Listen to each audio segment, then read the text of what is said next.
So we are going to have some teachings on the topic of karma yoga,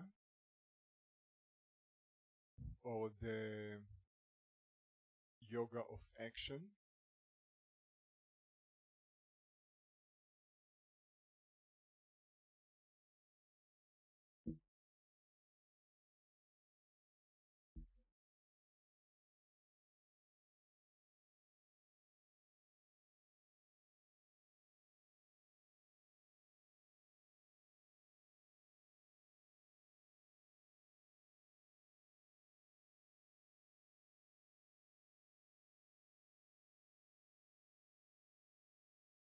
So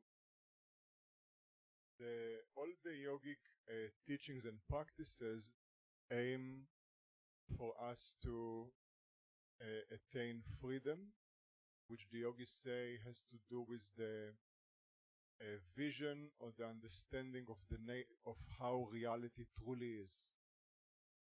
Basically, the yogis teach that all our suffering has to do with wrong perception of reality, and all freedom and happiness has to do with a clear vision of reality. How much we are able to see reality as it is to that extent we are free. That freedom is what at the moment we call happiness, and to the extent we are disconnected from that reality, to that extent we feel more bondage rather than happiness. We feel more constricted. So and the yogis explain that all the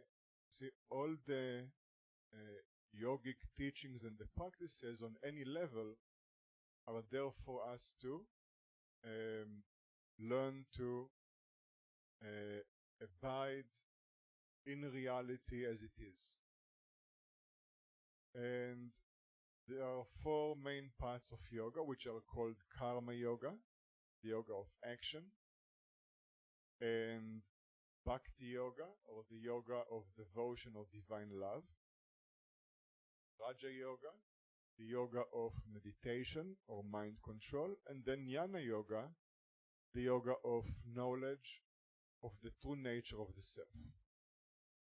And in each yoga, our capacity to understand the nature of the self, the nature of reality, deepens. Therefore, our level of freedom deepens. Therefore, our level of bliss, or our freedom from the suffering of life, is growing. We become more free from the phenomena of suffering. We become less bound. As we progress on the spiritual path, the bondage is neutralized because we have a better understanding of the nature of reality. The more spiritually ignorant we are, the more suffering we experience in our life, naturally. So therefore, the yogis first of all tell us that if you suffer, don't worry about it. It's because you are ignorant. That's all. See?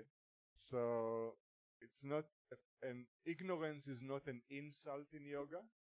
Ignorance is totally natural, which means everyone is ignorant. So also you don't need to worry about that, right? Because we love not to be alone, right? So therefore, in ignorance, we are definitely not alone. Actually, everyone that is born because they are ignorant. So you can see that people are ignorant because they are born. And but the point is that the suffering that we experience in life has to do with our lack of understanding of the nature of reality. Okay? So and karma yoga is action which is motivated towards freedom, meaning action usually right? If you look at action, we don't usually think about action too much. We think about action is I'm hungry, I'm already on the way to the kitchen, right? You don't think about it too much, right? Before you think, your body stands up and you are on the path, right? There's nothing to think about it. You just do, right? And you get, or at least you try to get what you want, right? So action, in the language of the yogis, in our paradigm, is meant to attain what we call fruits. Okay, so we call it in the Bhagavad Gita, it's called fruits of actions. Why do we act? To attain fruits. Why else would you act, right? So you act for the sake of fruits. Which fruits? These fruits are the fruits of the one that performs the action, right? The one that does the action. The fruits are meant for that one. Okay, so which fruits do we want? Do we like dry, what do you call it? Stale fruits, or we like juicy, tasty fruits, right?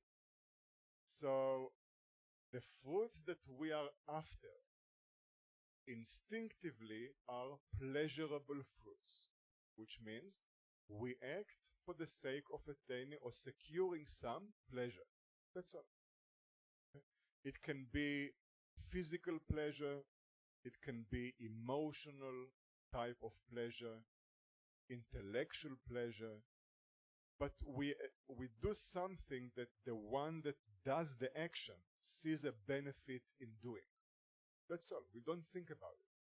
See? Action for us is a no-brainer. You just do something to get what you want. That's all. Okay? And the yogis say this is where the problem is. Okay? Because we don't think about what action means, what action could mean. We just spend our energy and effort. You see, what is action? It's very beautiful to understand. You see, during the day, what do? You do. You see? Doesn't matter what you do. So basically, when we say action, action means life. Okay? So when we are analyzing what is action, we are analyzing what is life, because life is just a succession of actions. You understand? So the yogis say thinking that actions are meant for securing pleasure is a faulty idea. Why is it a faulty idea? Pleasures cannot be secured. Therefore, it's a faulty idea. You see? So why pleasures can never be secured? Because this world is a world of impermanent objects. Not only that pleasures cannot be secured, nothing can be secured. Okay? So basically, everything that we are going to try to attain or secure through our actions is definitely an impermanent thing, which means we are going to lose it sooner or later. Not only that, much of the goals of our actions are imaginary.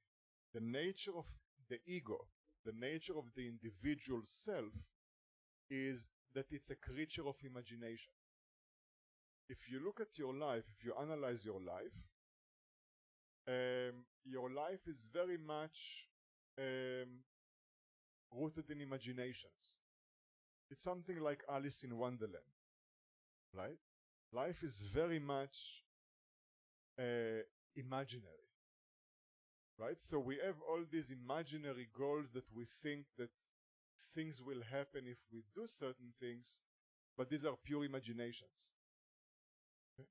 So the goals that the ego sets for itself to attain, if you really analyze them, are many times just imaginations. Okay? So for example, we think, if I will do that, okay, what will happen? They will call me on the stage. Okay. And then what will happen on the stage? They will say what I have done. And then what? Everyone will applaud. Oh, that's very important. Right? But while everyone is applauding, right? So what you did, yeah, they announce it. Everyone is applauding. Now you think you will be the hero of all those people for the rest of their life. Right? They will never forget you. Right? But actually, you know, when they sit and they applaud, one person is asking the other, what did they do? What is it? What did they say? Yeah. And the other person said, doesn't matter, just applaud, you know, who cares? Yeah. You understand? So the point is, the ego is a creature of imagination. It's very important to understand it. The way we perceive goals in life is, these are imaginary goals, these are not real goals. It's not how reality works. And everything that we can attain in this way, these are all impermanent things. Nothing here is really lasting. So therefore the yogis say something revolutionary. They say, performing your actions for the sake of impermanent ends or impermanent pleasures is, to put it in simple English, a waste of your time. Right? Because everything you are working towards is impermanent. How can this be a worthy goal? You understand? It's revolutionary because we don't tend to think like this. Everything I'm working towards is going to fly away. Everything that I'm going to try to secure, by definition, I'm trying to secure the insecurable. That's a very nice project for life. You see? Secure the insecurable. So the point is that the yogis say, action is actually not meant at all to secure pleasures. Because if you look at the world, pleasures are insecurable. Everything is impermanent. And then they say, action is actually meant to attain knowledge and freedom. Meaning, we can utilize action for the sake of increasing our capacity to know who we are. The very same actions that normally we are using for impermanent ends, and at the end of the day we are left with nothing. The same actions, we can perform them with a different quality that will increase our capacity to know the true nature of who we are. The very same actions. And the very same actions can be utilized for the sake of freedom and uplifting ourselves. So, not only that, you see, the moment you set yourself certain selfish goals, there are so many problems that will immediately come. Right? For example, let's say that your goal, you go to the kitchen to cook, right? And your goal is, okay, let's do it and go to the beach. Right? That's many times that's the goal, right? Let's get it done with, right? And then we will go to the beach. But then you see, the moment you depend on this goal, so many things can go wrong. So you become, the moment you depend on this world, you become very vulnerable. You understand? Because so many things can go wrong. For example, you want to go there, do it quickly and move on, right? But then you have friends in the kitchen. They are practicing their mindfulness in cutting the vegetables. You see? So they actually want to take their time. You see? And they really want to see how the knife goes through the zucchini, right? They want to be aware of every stage, right? When you see them, you get a panic attack, right? Because you see the ocean getting farther and farther away from you, right? So, like this. So the point is that the moment we depend on selfish goals, our actions are fixed on egotistic ends, there are so many factors which begin to threaten our projects. You understand? And we think that that it's a solvable situation. See, we will be able to tell this person, sit quiet, the other person cut quickly, the other person stand on one leg, the other person roll around, right? And everyone will do what we want, right? But actually what the yogis tell us, that these unexpected factors that are threatening our projects are unsolvable. See, they are actually a result of our own karma. They will always be there. There will always be there someone to be cutting the vegetable too slow for you. Or if it's a day that you want to go slow, there will always be someone that will go too fast for you. Or something. You understand? So basically what the yogis say, to focus our goals on egotistic, impermanent goals will actually secure ourselves misery rather than happiness. They said there is a totally different way to look at action. Action can be a means to purify your mind so that all the noise and agitation in your mind will be purified by the way you perform your actions. And then, regardless of what is happening, you will be able to abide in that inner peace, which is actually your own nature. The external circumstances will not upset you if you don't define that you depend on them. You understand? If you understand that action can be a means to bring you to an awareness of the peace within you, rather than to depend on pleasure outside of you, then you are walking your way towards becoming free. Because the world will always be an agitating world. Okay? The agitation is not from the world, it's your own karma. Your own karma is coming to you in the form of agitating events. Okay? Agitating people. Agitating emotions. It's only the result of karma. It will always be there. Therefore, what the yogis say, to perform actions which are making us dependent on impermanent, imaginary, selfish goals in the world, will make us more and more miserable.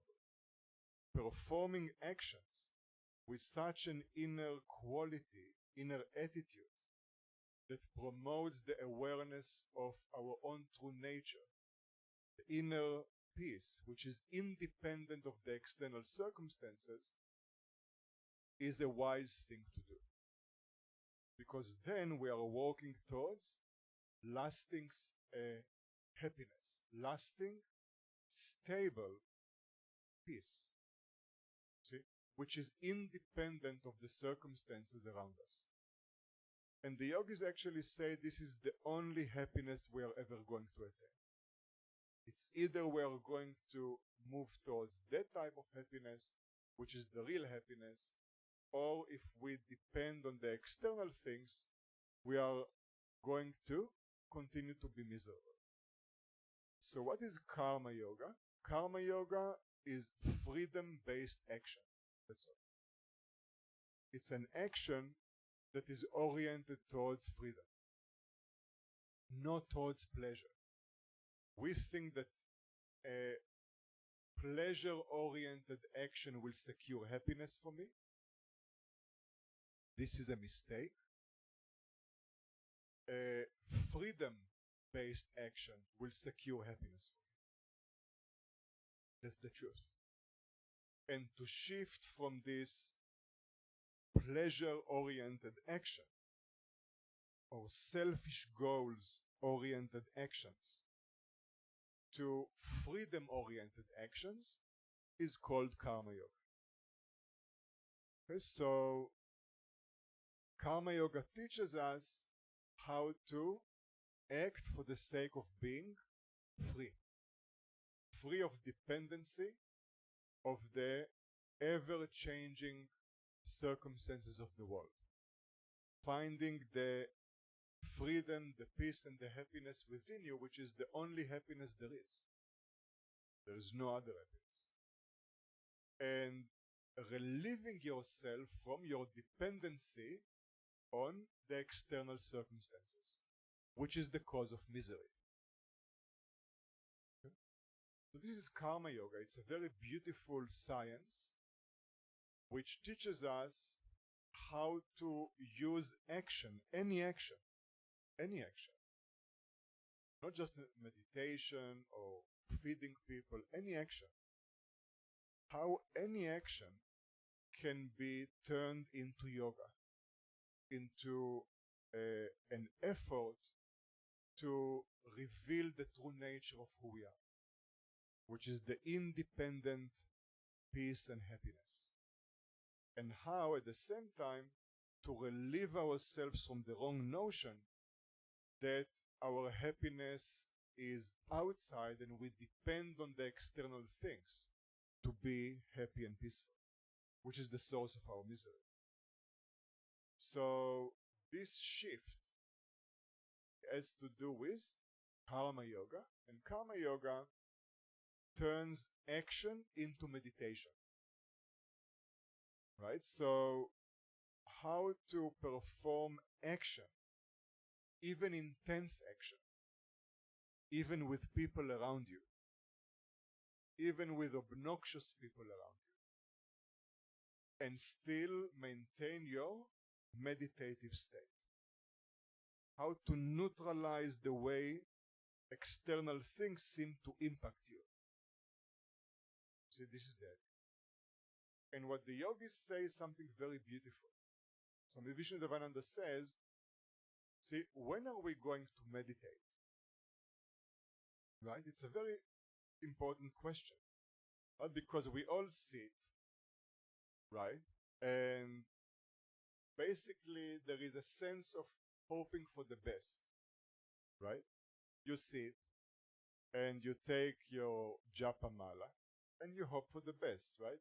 Maybe now, the light will come.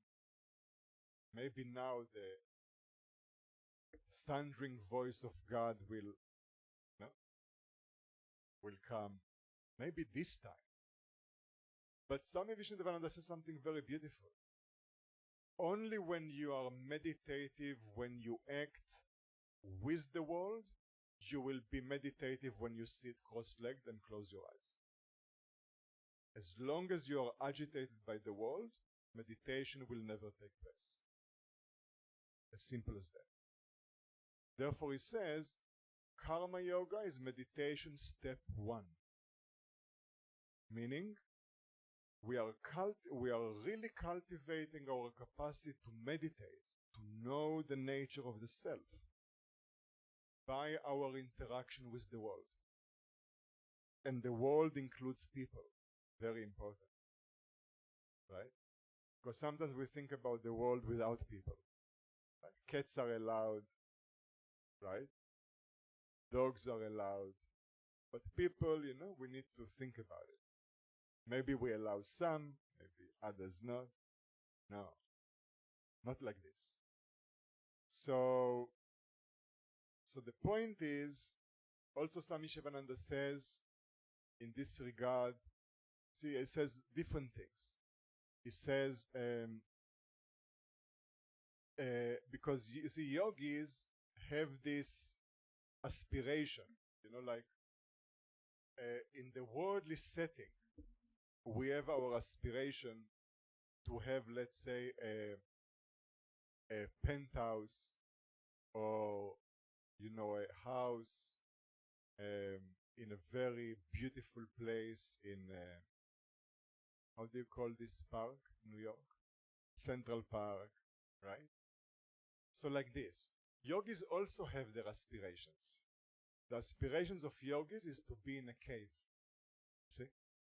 That's the aspiration. So a cave, no one around, right? This is the yogic dream, right? Let me go into a cave, no one around, just me and nature.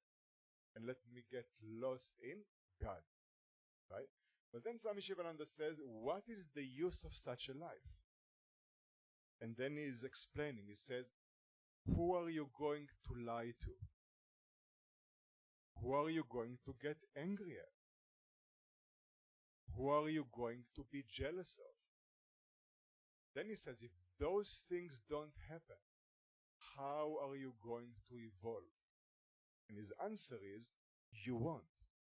You will become self-delusional, that everything is progressing nicely. You understand? But he says this is not real progress. For real progress, we need to see what needs to be clean. You see, if the house is full of dirt and we don't see it, how can we clean? You understand? So other people are very generous and helpful for us. You see? They are very kind in helping us to clean our house. You understand? Because the beauty is that you don't see your own keyboard, but other people see your keyboard very, very nicely. Right? And they can, they can play on your buttons. Right? Very easy. So the point is that Karma Yoga is the yoga by which we learn to orient action towards freedom, rather than orient action towards pleasure, which makes us more and more dependent and addicted to the world. And that's not a good situation. This world is ever changing, right? So the more we dependent on the world for our happiness, the more we are going to suffer. It's clear. Everything is impermanent. Therefore, Karma Yoga is to begin to orient our action, and action is life, towards freedom. Towards that. Okay, so that action will be a means to know who I am. This is really what Karma Yoga means. So we'll